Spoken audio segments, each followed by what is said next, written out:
Welcome back dear students. Microsoft Word की 21वीं class में खुशामदीद। डियर स्टूडेंट्स, आज की इस क्लास के अंदर हम पेज लेआउट टैब के अंदर मौजूद थीम ग्रुप का जायजा लेंगे। इस क्लास के अंदर हम जानेंगे कि थीम्स क्या होते हैं, थीम्स कलर, थीम फॉन्ट और थीम इफेक्ट्स वगैरह कैसे अप्लाई किए जाते हैं। डियर स्टूडेंट्स, एक न्यू डॉक्यूमेंट ओपन कर लेते हैं। यहाँ पर हम जो है वो कुछ वर्किंग परफॉर्म कर लेते हैं। याद रहे कि थीम्स को अप्लाई करने से पहले आप अपने डॉक्यूमेंट के अंदर कुछ काम कर लेंगे, कुछ टेक्स्ट लिख लेंगे या इसके अंदर जो है वो कुछ ऑब्जेक्ट्स वगैरह बना लेंगे, तब ही जो है वो आपके थीम्स इस पर अप्लाई होंगे। या फिर अगर आप एक काम कर चुके हैं, एक डॉक्यूमेंट्स रेडी कर चुके हैं, तो उस पर अब आप अपने थीम्स अप्लाई कर सकते हैं। यहाँ पर हम कुछ टेक्स्ट लिख लेते हैं।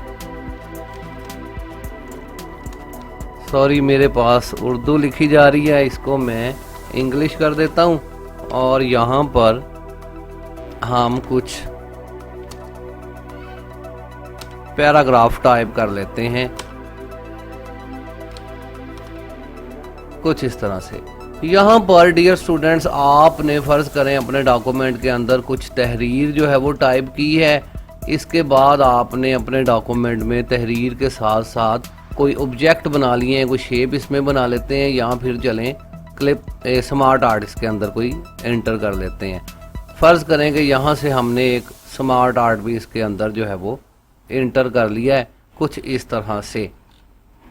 यहाँ पर डियर स्टूडेंट्स, आप जानते हैं स्मार्ट आर्ट्स क्या चीज़ है। आप यहाँ पर पिक्चर लगा सकते हैं, टेक्स्ट लिख सकते हैं। काम हमने इस पर कैसे करना था वो हम जो है वो इससे पहले जो है वो जान चुके हैं। मैं इस सारे ऑब्जेक्ट को जो है वो सेंटर में कर देता हूँ। यहाँ पर मैं कुछ स्टाइल भी इस पर अप्लाई कर देता हूँ ताकि थीम्स पर जाने से पहले, फर्ज करें डियर स्टूडेंट्स, हमने एक डॉक्यूमेंट जो है वो रेडी कर लिया हुआ है। किसी भी डॉक्यूमेंट को तैयार करने के बाद अगर आप पेज लेआउट के अंदर जाते हैं और यहाँ पर जाके आप थीम ग्रुप के अंदर थीम्स के ऊपर क्लिक करते हैं, तो यहाँ पर कुछ बने बनाए थीम्स आपको दिखाई दे रहे होते हैं जो यकसर आपकी जो है वो तमाम की तमाम फॉर्मेटिंग को तब्दील कर देते हैं। जैसे ही आप अपना एरो किसी जो है वो थीम के ऊपर लेके जाते हैं, यहाँ पर इन थीम्स के जो है वो नाम भी लिखे हुए हैं। यहाँ पर जैसे ही आप किसी थीम के ऊपर अपना एरो लेके जाते हैं, आपकी तमाम फॉर्मेटिंग उसी थीम के मुताबिक हो जाती है। जस्ट आप जो है वो इसके ऊपर क्लिक करके इसको जो है वो सिलेक्ट कर सकते हैं। इसी तरह डियर स्टूडेंट्स, जिस तरह से आपने जो है वो थीम्स को यहाँ से सिलेक्ट किया था, यहाँ पर अगर आप देखें तो यहाँ पर आपके पास जो है वो कलर्स की ऑप्शंस होती हैं। यहाँ पर थीम को सेट करने के बाद आप इसके अंदर कलर्स की भी जो है वो तब्दीली कर सकते हैं। यहाँ पर कलर्स की भी एक जो है वो लिस्ट प्लेट्स की शक्ल में जो है वो आपके पास मौजूद होती हैं।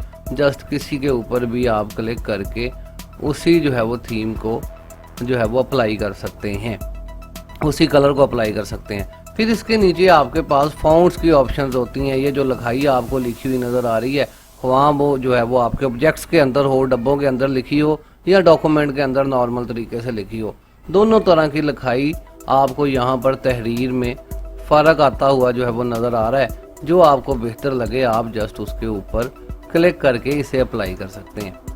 इसी तरह यहाँ पर अगली ऑप्शन थीम इफेक्ट्स की होती है। यहाँ अगर आप देखें तो यहाँ पर आपको अब आपके थीम्स पर कुछ जो है वो इफेक्ट भी आते हुए जो है वो महसूस होते होंगे। जैसे कि ये सॉलिड लाइन है, अगर इसके साथ में जाता हूँ तो डॉटेड लाइन वाली चीज़ें आपको जो है वो मिलती हैं। तो डियर स्टूडेंट्स, कुछ इस तरह की चीज़ें आपके थीम्स के अंदर जो है वो मौजूद होती हैं। आप इनको आगे अपने पूरे डॉक्यूमेंट पर अप्लाई कर सकते हैं। रीसेट थीम जो है वो यहाँ पर है, आप इसके ऊपर क्लिक करेंगे तो आप जिस पहली हालत में आपने थीम्स पर काम करना शुरू किया था उसी हालत में वापस आ जाएंगे। फिर यहाँ पर आप मोर थीम्स जो है वो यहाँ से ऑफिस ऑनलाइन जो है वो आप इनसे जो है वो ले सकते हैं, परचेज कर सकते हैं।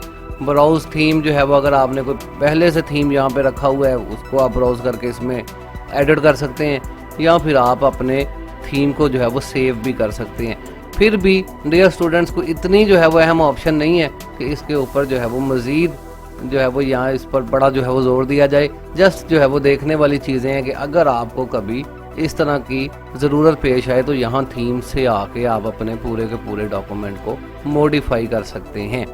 उम्मीद है कि आपको जो है वो समझ आ गई होगी कि पेज लेआउट टैब के अंदर मौजूद जो है वो थीम्स क्या रोल प्ले करते हैं।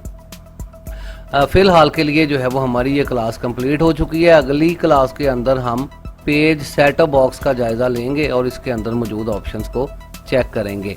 तो फ़िलहाल के लिए मोहम्मद अजीम को इजाज़त दीजिए। अल्लाह हाफिज़। पाकिस्तान जिंदाबाद।